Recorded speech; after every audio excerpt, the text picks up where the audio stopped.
Europe 1, édition spéciale. Aymeric Caron. Et Sir Peter Westmacott est notre invité. Bonjour. Bonjour. Vous êtes l'ambassadeur de Grande-Bretagne en France, la Grande-Bretagne qui est en première ligne dans cette offensive menée par une coalition des pays de l'ONU contre la Libye depuis hier. Vos forces et les forces américaines ont tiré plus de 110 missiles Tomahawk sur les défenses antiaériennes libyennes, sur les moyens de communication également. Cette nuit, la chasse britannique est entrée en action. Est-ce que pour vous, il s'agit d'une guerre ? Je pense que du côté britannique, c'est pas une guerre, c'est une opération militaire indispensable pour assurer le plein respect des exigences du Conseil de sécurité, avec nos partenaires français, américains, italiens, arabes et autres. Jusqu'où peut aller l'engagement des forces britanniques ?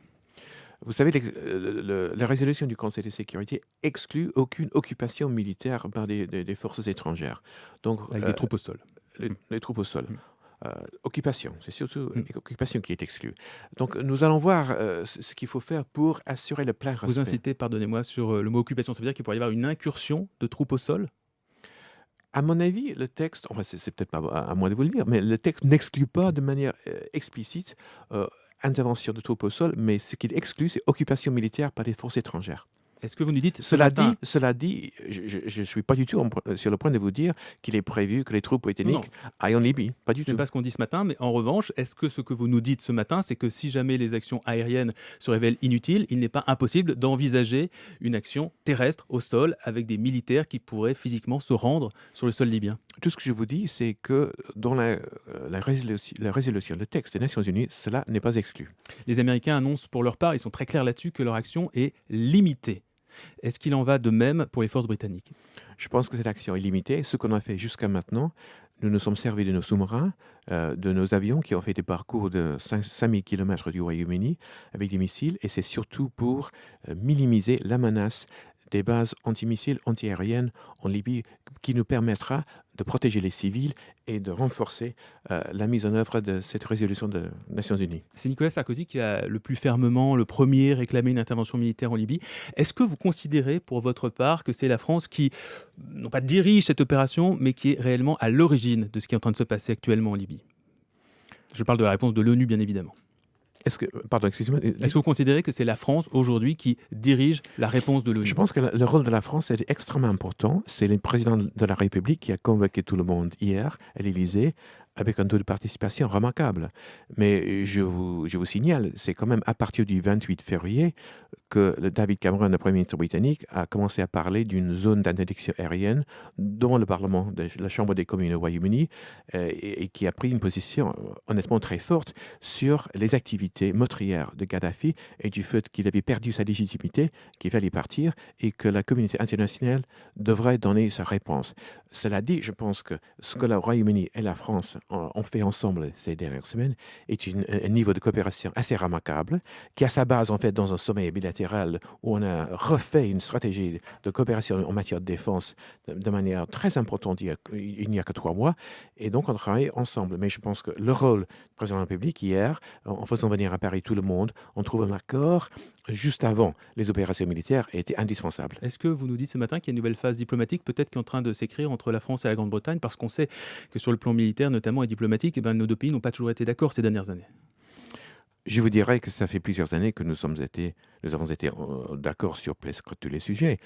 À ma connaissance, on n'était pas en accord complet sur la guerre en Irak, surtout les derniers mois.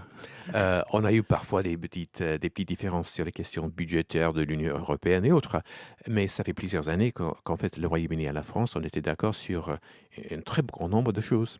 L'une des questions qui se pose aujourd'hui, c'est quels sont les pays de l'ONU qui vont exactement intervenir, surtout quel rôle ces différents pays vont jouer. Ils ne vont pas forcément intervenir au même stade. L'intervention de l'aviation des pays arabes, est-ce que c'est une priorité pour vous ? Vous savez, à l'Élysée hier, j'ai entendu mon Premier ministre et le Président de la République dire que c'est indispensable que les pays arabes participent aussi. Vous savez, je pense qu'une des raisons pour laquelle nous avons obtenu cette résolution à New York 2-3 jours avant, c'est parce qu'il y avait une demande explicite du pays et unanime de la Ligue arabe. Donc les pays arabes voulaient qu'on fasse cela. Ils se sont engagés à participer dans ces opérations militaires. Je pense qu'il va y avoir, si on ne l'a pas encore eu, la participation des avions chasseurs bombardiers de nombre de pays arabes. Vous avez des noms déjà, des pays ? arabes qui Je sont peux susceptibles. vous dire qu'il y a un nombre de pays qui sont Participer. engagés à faire ça. Il y a le Qatar, Mhm. il y a les Émirats, il y a l'Arabie Saoudite, je pense. Ils ont tous dit, ben, on est pour, et voilà, on va voir dans quel sens précis nous allons participer. Mais Ça, on jusqu'à s- maintenant, nous avons déjà l'Italie, le Royaume-Uni, la France, les États-Unis, le Canada. On a tous déjà joué un rôle. Un mot sur le timing des opérations qui sont actuellement en cours. Après ces premiers bombardements auxquels on assiste ce week-end, est-ce qu'il va y avoir une pause dans les jours qui viennent pour voir quelle est la réaction du colonel Kadhafi, pour lui laisser le temps peut-être de se retourner et d'évaluer la situation? Vous savez, l'impression que j'ai, c'est qu'après ces premières mesures pour éliminer les défenses antiaériennes, qui nous permettraient quand même de faire le travail pour protéger les civils et pour assurer le cessez-le-feu dans ce pays, on va voir quels sont les résultats des opérations militaires préliminaires. On va voir ce qu'on a fait déjà, on va voir quels sont les besoins supplémentaires, et puis on va tenir compte de ça en choisissant ce qu'il faut faire après. Ce n'est pas une guerre interminable, c'est une opération limitée, ciblée, avec des objectifs très précis. Et je suis convaincu que les pays qui participent préféraient faire le minimum nécessaire pour assurer que le Kadhafi accepte ses responsabilités. Est-ce que pour vous, le but final de cette intervention que vous décrivez donc comme limitée, c'est la chute de Kadhafi, Non, son pas du départ? tout. C'est exactement, c'est autre chose. C'est pour assurer le plein respect de ce qu'on a fait à New York dans le cadre des Nations Unies. Ça, c'est pas un changement de régime. C'est des obligations précises que le colonel Kadhafi n'a pas encore acceptées. Pourtant, les opposants, eux, réclament forcément un changement de régime. Oui, mais ça, c'est pour eux. Ça, c'est leur responsabilité. C'est au peuple libyen de choisir quel régime ils vont vivre avec. Ça veut dire que ça ne vous dérangerait pas dans les mois qui viennent, si jamais Kadhafi répond à certaines des exigences aujourd'hui du Conseil de sécurité de l'ONU, de continuer à discuter avec le colonel Kadhafi, de l'avoir à nouveau comme interlocuteur, Vous comme savez, représentant de l'autorité libyenne? vous savez, jusqu'à maintenant, ce qui était très clair, et c'était très clair dans les déclarations du Premier ministre britannique et du président de la République hier, c'est que Kadhafi, jusqu'à maintenant, a très souvent menti.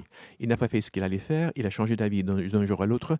Il faut mesurer sa réponse par Justement, les est-ce que actions, vous par considérez les qu'il peut paroles. continuer, est-ce que vous considérez qu'il peut justement continuer à être un interlocuteur crédible? Mais ça dépend de ce qu'il fait, ça dépend de ses actions. Nous avons dit, Mais vous êtes prêt à lui laisser une chance? on est prêt à voir quelles sont les actions entreprises en Libye. Parce que l'essentiel, c'est que ce qui a été exigé par les Nations Unies soit respecté et appliqué dans ce pays. Merci beaucoup, Sir Peter Westmacott, d'avoir été avec nous dans cette matinale en direct sur Europe 1. Je rappelle que vous êtes l'ambassadeur de Grande-Bretagne en France, que vous serez d'ailleurs tout à l'heure avec Jean-Pierre Elkabbach à 10h dans le Grand Rendez-vous. Jean-Pierre Elkabbach qui reçoit également l'ambassadeur du Japon, Yasuo Saito. Merci beaucoup, bonne journée. C'est à moi, merci. Europe 1 Week-end.